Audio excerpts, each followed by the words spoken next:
Mona Lisa, बस नाम सुनते ही रहस्य और उत्सुकता की छवि मन में आ जाती है। एक महिला का यह साधारण सा चित्र सदियों से लोगों को अपनी ओर खींचता रहा है। पेरिस के लूव्र म्यूजियम में रखी मोनालिसा दुनिया की सबसे प्रसिद्ध पेंटिंग मानी जाती है। लेकिन इस कलाकृति में ऐसा क्या है जो हमें आज भी इतना आकर्षित करता है? शायद वो है विषय की रहस्यमयी मुस्कान, एक मुस्कान जो देखने के नजरिए से बदलती हुई सी लगती है। या हो सकता है कलाकार द्वारा प्रकाश और छाया का कुशल उपयोग, जो गहराई और यथार्थवाद का एहसास देता है, जो अपने समय के लिए ग्राउंड ब्रेकिंग था। कारण जो भी हो, मोनालिसा की शक्ति और आकर्षण से इनकार नहीं किया जा सकता है। मोनालिसा की इस खोज में हम पेंटिंग के इतिहास, इसे बनाने वाले कलाकार और इसके निर्माण को लेकर कई थ्योरीज के बारे में जानेंगे। हम मोनालिसा की मुस्कान के रहस्य को सुलझाएंगे और समय के साथ कलाकृति के सफर का पता लगाएंगे, जिसमें इसकी चोरी और बाद में वापसी भी शामिल है। मेरे साथ जुड़े, क्योंकि हम इस आइकॉनिक मास्टरपीस के पीछे के रहस्यों को उजागर करते हैं और समझते हैं कि इतने सालों बाद भी मोनालिसा दुनिया को क्यों मोहित करती रहती है। मोनालिसा को समझने के लिए लियोनार्डो दा विंची को समझना जरूरी है। 1452 में फ्लोरेंस में जन्मे दा विंची एक सच्चे रेनेसांस मैन थे। वे चित्रकार, मूर्तिकार, वास्तुकार, इंजीनियर, वैज्ञानिक और आविष्कारक थे। दा विंची की जिज्ञासा की कोई सीमा नहीं थी। उन्होंने अनगिनत नोटबुक्स को रेखाचित्रों और आविष्कारों से भर दिया। वे खुद को एक कलाकार जितना ही एक वैज्ञानिक और आविष्कारक मानते थे। मोनालिसा में दा विंची का कौशल आश्चर्यजनक यथार्थवाद और गहराई का काम बनाता है। मोनालिसा के सबटल ग्रेडेशंस और नाजुक रेंडरिंग दा विंची के कौशल का प्रमाण है। सदियों से मोनालिसा में दिख रही महिला की पहचान गहन अटकलों और बहस का विषय रही है। ऐतिहासिक रिकॉर्ड्स और विश्लेषण के आधार पर सबसे व्यापक रूप से स्वीकृत थ्योरी यह है कि पेंटिंग में फ्लोरेंस के एक धनी रेशम व्यापारी फ्रांसेस्को डेल जियोकोंडो की पत्नी लिसा घेरार्दिनी को दर्शाया गया है।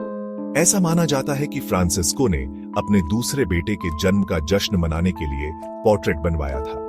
मोनालिसा नाम मां डोना लिसा का संक्षिप्त रूप माना जाता है, जिसका इतालवी में अर्थ है माई लेडी लिसा। हालांकि पिछले कुछ वर्षों में कई वैकल्पिक थ्योरीज सामने आई हैं, जो बताती हैं कि सिटर एक नोबल वुमन, एक कोर्टिसन या छुपकर खुद लियोनार्डो दा विंची का सेल्फ पोर्ट्रेट भी हो सकती है। हालांकि मोनालिसा की असली पहचान हमेशा के लिए एक रहस्य बनी रह सकती है, लेकिन उसे लेकर अटकलें ही पेंटिंग के आकर्षण को बढ़ाती है। वह एक खाली कैनवस बन जाती है जिस पर हम अपनी व्याख्याएं पेश करते हैं, उस रहस्यमयी मुस्कान के पीछे छिपी कहानियों और रहस्यों की कल्पना करते हैं।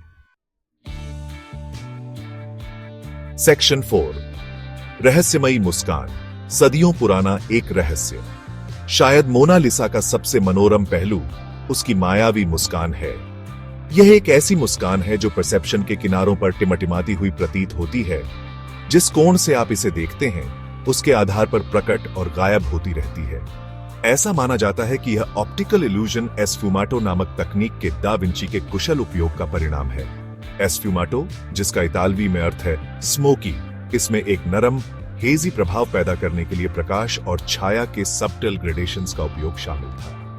दा विंची ने मोनालिसा के मुंह के कंटूर्स को धुंधला करने के लिए स्फुमाटो का इस्तेमाल किया, जिससे उसकी अभिव्यक्ति की सटीक प्रकृति को निर्धारित करना मुश्किल हो गया। कुछ दर्शकों को उसकी मुस्कान में अम्यूजमेंट की झलक दिखाई देती है, जबकि अन्य को उदासी या शरारत का स्पर्श दिखाई देता है।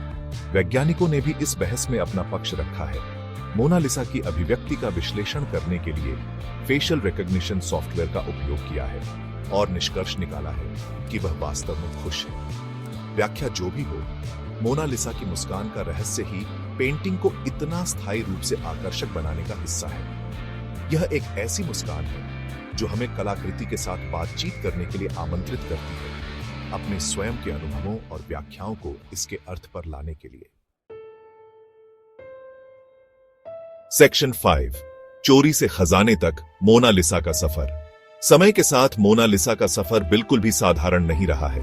1911 में पेंटिंग पेरिस के लूव्र संग्रहालय से एक साहसी डकैती में चोरी हो गई, जिसने दुनिया भर में सुर्खियां बटोरी। 2 साल तक मोनालिसा का ठिकाना एक रहस्य बना रहा, जिससे एक वैश्विक खोज शुरू हुई। और जनता की कल्पना को पकड़ लिया। चोर विंसेंजो पेरुगिया नाम का एक इतालवी हैंडीमैन अंततः फ्लोरेंस में एक कला व्यापारी को पेंटिंग बेचने का प्रयास करते हुए पकड़ा गया। पेरुगिया ने दावा किया कि उसने मोनालिसा को देशभक्ति के कार्य के रूप में चुराया था, यह मानते हुए कि यह सही मायने में इटली का था। मोनालिसा की चोरी और उसके बाद की रिकवरी ने ही उसकी प्रसिद्धि और रहस्य को बढ़ाया। आज इसे एक अमूल्य खजाना माना जाता है, जिसे लूव्र संग्रहालय में बुलेट प्रूफ कांच के पीछे सावधानी पूर्वक रखा गया है, जहां यह हर साल लाखों आगंतुकों को आकर्षित करता रहता है, जो इसकी सुंदरता को देखने और इसकी रहस्यमयी मुस्कान के पीछे के रहस्यों पर विचार करने आते हैं।